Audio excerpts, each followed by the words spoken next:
Hi అండి, అందరికీ నమస్కారం. అందరూ ఎలా ఉన్నారండి? Welcome to Devi Pramila official YouTube channel. ఈ రోజు వీడియో వచ్చేసరికి మల్టీగ్రెయిన్ చపాతీ పిండి అయితే నేను ఇంట్లో తయారు చేసుకునే విధానాన్ని చూపిస్తాను. చాలా మందికి అందులోనూ నైట్ భోజనం స్కిప్ చేసేసి చక్క 2 చపాతీలతో సరిపెట్టుకుంటారండి. అలాంటి వాళ్ళకి కూడా చాలా బాగుంటుందండి. బయట తెచ్చుకున్న మల్టీగ్రెయిన్ చపాతీ పిండిలో మనకి ఎంతవరకు ఫైబర్ ఉంటుంది అనేది మనం చెప్పలేం కాబట్టి ఇంట్లోనే చక్కగా మనకి హెల్తీగా టేస్టీగా మనకి చేతులతో చక్కగా శుభ్రం చేసుకొని మిల్లి పట్టించుకున్నామంటే చపాతీ పిండి రెడీ అయిపోతుందండి.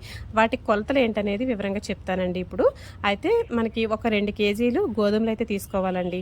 2 కేజీలు గోధుమలు తీసుకున్న తర్వాత 1 కేజీ సజ్జలు, 1 కేజీ రాగులు, 1 కేజీ జొన్నలు అలా తీసేసుకున్న తర్వాత అవి అక్కడికి 5 కేజీలు అవుతున్నాయండి. 5 కేజీల తర్వాత ఇంకా అందులో వేయాల్సినవి ఏంటంటే మనకి మొక్కజొన్నలన్నీ దొరుకుతాయి కదండి బయట క్రాన్, అవి కూడా 1 కేజీ తీసుకోండి. అలాగే మనం కర్రీ వండుకునే సోయా గింజలు ఉంటాయి కదా, ఆ సోయా గింజలను కూడా 1 కేజీ తీసుకోండి. మొత్తం 7 కేజీలు అవుతుందండి.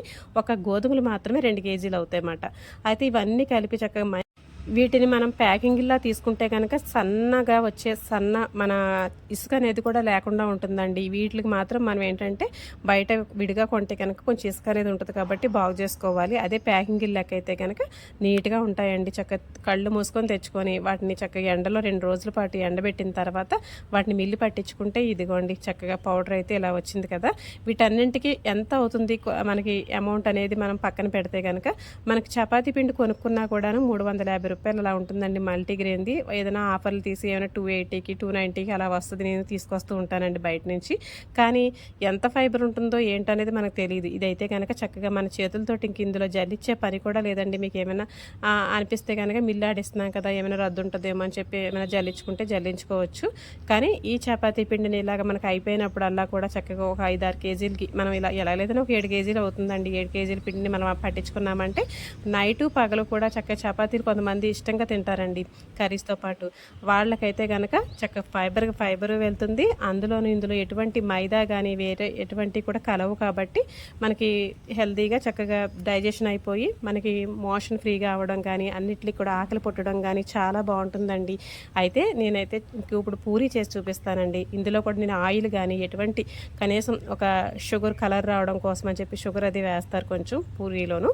మీకు ఈ పిండిని 15 నుంచి 20 నిమిషాల పాటు చక్కగా నాననివ్వాలండి. ఎందుకంటే ఫైబర్ ఎక్కువగా ఉంటుంది కాబట్టి ఎంత నానితే అంత చక్కగా మెత్తగా వస్తాయి చపాతీలు కానీ పూరీ కానీ. అయితే పూరీ అయితే ఇలా ప్లెయిన్గా కలిపేసుకోవచ్చండి. చపాతీ అయితే కనుక కంపల్సరీ ఏదో ఒక వెజిటేబుల్ ఇంక్లూడ్ చేసుకుంటే మనకి ఆల్రెడీ మన ఛానల్లో పెట్టానండి మీకు ముల్లంగి, తర్వాత అవకాడో, ఇంకా తర్వాత మునగాకు పొడి, కరివేపాకు పొడి ఇలాంటి వాటితో కూడా చక్కగా బీట్రూట్ తురుము, క్యారెట్ తురుము, పాలకూర ఏవైనా సరే వెజిటేబుల్స్ చక్కగా యాడ్ చేసుకొని చపాతీలు చేసుకుంటే ఇంకొంచెం హెల్తీగా పిల్లలు తిన్నా కూడా మనం తిన్నా కూడా ఏం పర్వాలేదండి. చక్కగా వెజిటేబుల్స్ ఫైబరు అన్నీ కూడా వెళ్ళినట్టు కూడా ఉంటుంది కాబట్టి.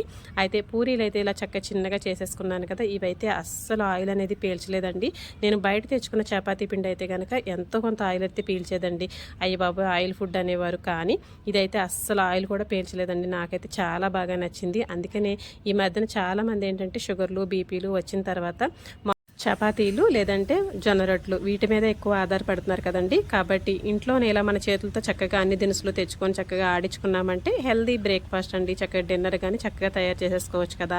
అందుకని చెప్పి మీకైతే వీడియో అప్లోడ్ చేస్తున్నాను. మీకు నచ్చితే కనుక కంపల్సరీ ఈ వీడియోని మీ ఫ్రెండ్స్ అండ్ ఫ్యామిలీస్కి షేర్ చేయండి. ఎందుకంటే ఎక్కువ చపాతీలు తినే వాళ్ళకైతే కనుక మనం బయట కొన్న చపాతీ పిండిలో ఏమైనా మైదా కంటెంట్ ఎక్కువగా ఉన్నా కూడా ప్రాబ్లం కాబట్టి మనం ఇంట్లోనే చక్కగా తయారు చేసుకోవచ్చు. ఉట్టు గోధుమలే కన్నా కూడా ఇలా మిలెట్స్ అన్ని కలిపి చేసుకుంటే ఇంకా మంచిది కదండి. అందుకని చెప్పేసి ఇక వీడియో నచ్చితే కనుక లైక్ చేయండి, షేర్ చేయండి, ఛానల్ అయితే సబ్స్క్రైబ్ చేసుకోండి. మరి అలాగే ఒక మంచి వీడియోతో మళ్ళీ ముందుకైతే వస్తానండి. ఈ వీడియో మీకు ఎలా అనిపించింది, నేను బాగానే మీకు ఎక్స్ప్లెయిన్ చేశానా చూపించానా అనే విధానాన్ని కూడా నాకు అయితే కామెంట్ ద్వారా తెలపండి. ఈ పిండి మనం తయారు చేసుకోవడానికి పెద్ద కాస్ట్ అయితే ఏమి అయిపోదండి. చక్కగా డీమార్ట్లోను సూపర్ మార్కెట్స్లో మనకు ఆఫర్లో చక్కగా దొరుకుతున్నాయి కాబట్టి అలాంటివన్నీ తెచ్చుకొని ఇందులో మీకు నచ్చితే కనుక కొర్రలు, రాగులు, సామలు అలాంటివి కూడా యాడ్ చేసుకోవచ్చండి. కానీ అవి ఎంతెంత పాలలో వేసుకోవాలని చూస్తే కనుక అప్పుడు మనకి పర్ఫెక్ట్గా వస్తాయండి. ఇప్పుడు నేను చెప్పిన కొలతల ప్రకారం అయితే వేసుకోండి. గోధుమల శాతం అయితే 1 కేజీ ఎక్కువ ఉండాలి. మిగతా అన్నీ కూడా కేజీ ఉంటే సరిపోతుందండి. ఇంకా చలికాలం, వర్షాకాలం అయితే గనక ఏమీ ఎండబెట్టాల్సిన అవసరం లేదండి. ప్యాకింగ్‌లే కాబట్టి మనకి ఎలాగో మంచిగానే నీట్‌గా ఉంటాయి. తర్వాత డ్రైగానే ఉంటాయి కాబట్టి ఏమి మనకి అప్పటికప్పుడు వాడేసుకుంటాం కాబట్టి పిండిని అలాగే ఆడిచ్చేసుకోవచ్చు. చూసారు కదండీ! అస్సలనేది ఆయిల్ అనేది లేదు. చాలా బాగున్నాయండి. పూరీలు కూడా చాలా టేస్టీగా ఉన్నాయి. ఇక మంచి వీడియోతో మళ్ళీ ముందుకొస్తాను. థ్యాంక్ యూ ఫర్ వాచింగ్ అండి. ఉంటానండి మరి.